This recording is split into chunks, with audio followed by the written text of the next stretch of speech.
В столице прошел первый молодежный форум против наркопреступности. Организаторами выступили молодежный парламент Кыргызстана, служба по борьбе с наркотиками МВД и молодежная сеть ООН Центральной Азии. Мероприятие собрало более 150 человек со всех регионов страны.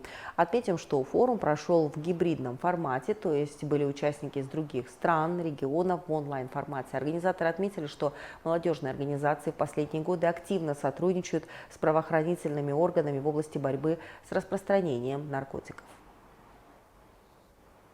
Ребята идут в школы, ребята работают с наркозависимыми, они беседуют с молодежью, они говорят о вреде наркотиков. Это очень-очень важно.